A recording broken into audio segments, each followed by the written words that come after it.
Good morning to everyone. आज हम लोग विषय हिंदी कक्षा 8वीं की पाठ क्या निराश हुआ जाए का सारांश पढ़ेंगे। क्या निराश हुआ जाए, इस पाठ के माध्यम से जो लेखक है वो क्या कहना चाहता है और इस चैप्टर का हम लोग समरी पढ़ेंगे। तो इस चैप्टर का समरी क्या है?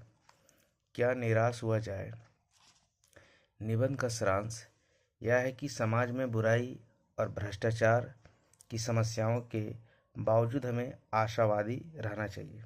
समाज में कितना भी बुराई है, भ्रष्टाचार है, इसकी समस्या कितनी भी है, लेकिन हमें आशावादी होनी चाहिए, यानी आशा के साथ रहना चाहिए, क्योंकि दुनिया में अब भी अच्छाई और ईमानदारी मौजूद है। अब भ्रष्टाचार को देखेंगे, हमेशा निराश रहेंगे तो जीवन में आगे नहीं बढ़ पाएंगे। इसलिए आशा के साथ आशावादी होना चाहिए और अच्छाई और ईमानदारी आज भी मौजूद है, उसको देखना चाहिए और जीवन में आगे बढ़ना चाहिए। लेखक हजारी प्रसाद द्विवेदी समाचार पत्रों में छपी नकारात्मक खबरों से निराश होने के बजाय अच्छे और ईमानदार लोगों के उदाहरण को देखकर उम्मीद बनाए रखने की सलाह देते हैं। वो प्रतिदिन दैनिक जीवन में देखते हैं कि समाचार पत्र में नित्य ईमानदारी, ठगी, भ्रष्टाचारी का खबर आते रहता है, लेकिन इन खबरों के बजाय वो ईमानदार लोगों के उदाहरण को देखकर वो उम्मीद बनाए रखने का सलाह देते हैं। लेखक समाज में व्यापक चोरी, भ्रष्टाचार और अविश्वास जैसी बुराइयों का जिक्र करते हैं जो निराशा पैदा कर सकती है।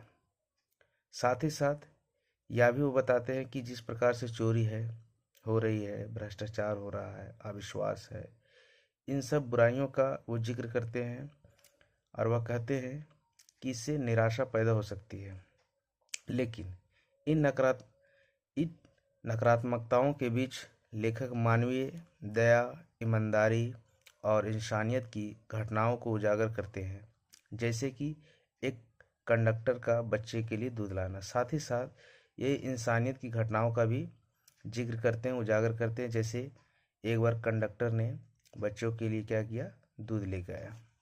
पाठ का मुख्य संदेश यह है कि हमें जीवन की कठिनाइयों और निराशा के क्षणों में भी उम्मीद नहीं छोड़ना चाहिए। मूल जो संदेश है इस पाठ का वह यह है कि हमें जीवन की कठिनाइयों और निराशा के क्षणों में उम्मीद नहीं छोड़ना चाहिए और साहस से सकारात्मक दृष्टिकोण के साथ इसका सामना करना चाहिए। हमें केवल नकारात्मक बातों पर ध्यान केंद्रित करने के बजाय अच्छे लोगों के अच्छे कामों का, यानी जो अच्छे लोग हैं उनके जो काम हैं उन पर केंद्रित होना चाहिए। नकारात्मक बातों पर ध्यान नहीं देना चाहिए। अच्छे लोग हैं, उसके जो अच्छे काम हैं उनको याद करना चाहिए और उनसे प्रेरणा लेनी चाहिए और प्रेरणा लेने के साथ जीवन में आगे बढ़ना चाहिए। थैंक यू, धन्यवाद। मिलते हैं नेक्स्ट वीडियो में।